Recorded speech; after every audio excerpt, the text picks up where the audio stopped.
అందరికీ నమస్కారం. ఈరోజు మనం తెలుసుకోబోతున్న స్టోరీ రాఘవయ్య కొడుకులు 6వ భాగం.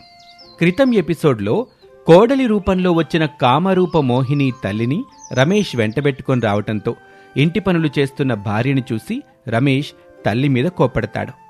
అప్పుడు లక్ష్మి మీద నిందపడకుండా కోడలుగా ఉన్న మోహిని కవర్ చేస్తుంది. ఆ తర్వాత రమేష్తో వచ్చిన మోహిని తల్లికి కూడా పిల్ల మోహిని తిండి విషయం చెప్పడంతో ఇద్దరూ కొంతకాలం ఇంట్లో తిష్ట వేయాలనుకున్న సమయంలో తల్లి మోహిని గురించి గురువుగారికి చెప్పాలని వెళ్తున్న లక్ష్మికి యాక్సిడెంట్ అయింది. ఇక ఆ తర్వాత ఏం జరిగిందో ఇప్పుడు చూద్దాం. రోడ్డు మీద యాక్సిడెంట్ అయి పడి ఉన్న లక్ష్మిని ఎవరో హాస్పిటల్లో చేరుస్తారు. హాస్పిటల్ బెడ్ మీద ట్రీట్మెంట్ పూర్తయ్యి కట్లతో ఉన్న భార్యని చూడ్డానికి రాఘవయ్య వచ్చాడు. అతనితో చిన్న కొడుకు సురేష్ కూడా ఉన్నాడు. మరేమీ పర్వాలేదు రాఘవయ్య గారు, చాలా చిన్న దెబ్బలు తగిలాయి మీ భార్యకి. కాస్త రెస్ట్ తీసుకుంటే 2 రోజుల్లో నయమైపోతుంది. కానీ ఎందుకనో ఆమె బీపీ మాత్రం చాలా హైలో ఉంది. అది మాత్రం కంట్రోల్ అవ్వటానికి టైం పడుతుంది. మేబీ ఆమె మైండ్లో ఏదైనా ఆలోచనైనా ఉండాలి, లేదా ఈ యాక్సిడెంట్ గురించి భయమైనా పడుండాలి అని డాక్టర్ చెప్పడంతో రాఘవయ్య, సురేష్ కాస్త టెన్షన్ అయ్యారు. లోపల లక్ష్మి దగ్గరికి వెళ్ళిన రాఘవయ్య ఏమీ ఎరగనట్టు, లక్ష్మి ఇప్పుడు నీకెలా ఉంది? పర్వాలేదండి. అసలంతగా ఆలోచించాల్సిన అవసరం నీకే ఉందమ్మా. నీకేమన్నా అయితే? చిన్నోడా నువ్వాగు, నేను మాట్లాడుతున్నాను కదా అమ్మతో. నేనేం ఆలోచిస్తున్నాన్రా? వాడి సంగతి వదిలేగాని అసలు ఆ టైంలో నువ్వు బయటికెందుకెళ్ళావు లక్ష్మి? నీకేమన్నా అయితే మేమంతా ఏం కావాలి? అన్నయ్య చేసిన పని గురించి మీరందరూ ఎందుకు బుర్రలు పాడు చేసుకుంటున్నారో నాకు అర్థం కావటం లేదమ్మా. మనందరినీ ఇంత బాధ పెట్టాడు. వాణ్ణే ఇంట్లో నుంచి పొమ్మంటే అప్పుడు తెలుస్తుంది వాడు చేసిన తప్పేంటో అని సురేష్ కూడా కోపంగా ఇన్ని అనర్థాలకి తన అన్నయ్యే కారణమనుకుని ఆ మాట అన్నాడు. అప్పుడు లక్ష్మి, చూడండి, నాకేం కాలేదు, నేను బాగానే ఉన్నాను. అసలు మన ఇంట్లో ఏం జరుగుతుందో మీకు తెలియదేమో గాని నాకు ఫుల్ క్లారిటీ ఉందండి. ఆ మాట విన్న రాఘవ, సురేష్లు ఆశ్చర్యపోయారు. లక్ష్మిని చూస్తూ, ఏంటి లక్ష్మి నువ్వనేది? ఏం తెలుసు నీకు అని అడిగాడు. ఇంతలో అత్తయ్య అనే పిలుపు వినిపించింది. అందరూ ఆ డోర్ వైపు చూస్తే అక్కడ పద్మ ఉంది. పద్మంటే లక్ష్మి అన్నయ్య కూతురు.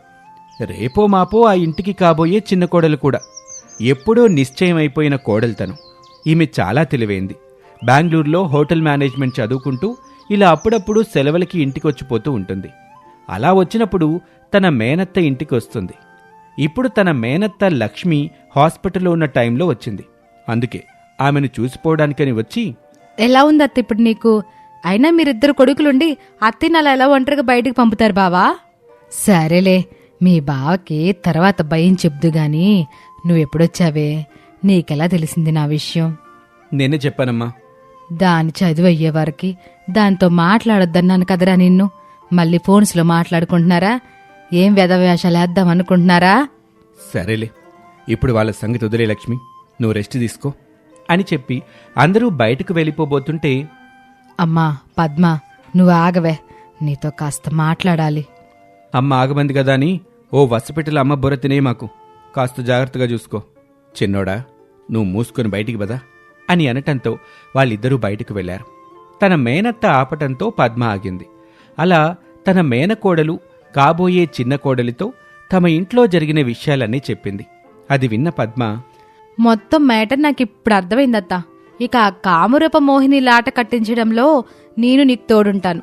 ఈ విషయం మావికి చెప్పొద్దులే, మళ్ళీ భయపడిపోతాడు. సురేష్ బావికి చెప్పినా నమ్మడు అని అంది. అందులో భాగంగా తనకి కాబోయే చిన్న కోడలైన పద్మకి ప్రస్తుతం తన ఇంటి బాధ్యత అప్పజెప్పింది లక్ష్మి. పద్మకి ఎందుకంటే వంట విషయంలో మేనత్తని మించిన చెయ్యి పద్మది కాబట్టి. అందుకే పద్మ ఒక ప్లాన్ చేసింది. ఆ ప్లాన్ ప్రకారమే లక్ష్మి కొద్ది రోజులు తన అన్నయ్య ఇంట్లో ఉండటానికి వెళ్ళింది.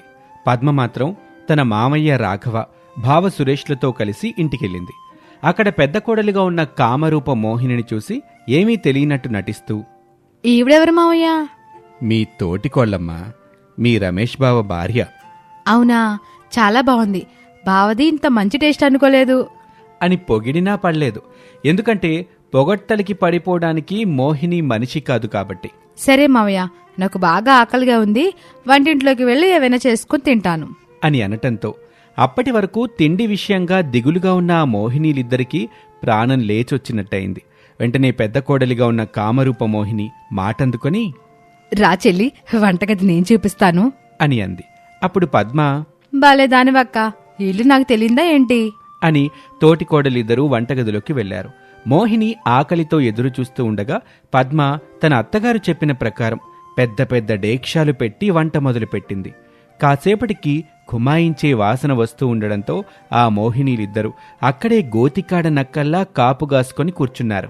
రెండక్క, వంట అయిపోయింది, తినేద్దాం అని చెప్పి ఆ ఆడాలు ముగ్గురు కూర్చొని తినటం మొదలుపెట్టారు.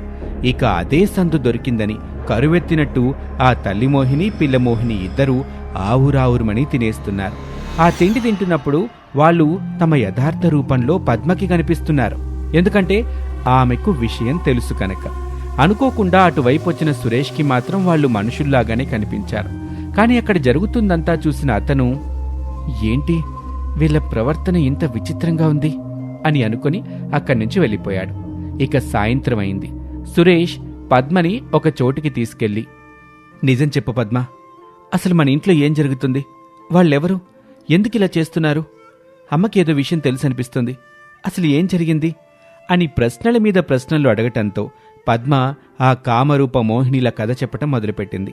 మొత్తం విన్నాక, మరి ఇంత తెలిసాక అమ్మ నాకైనా చెప్పుండొచ్చు కదా.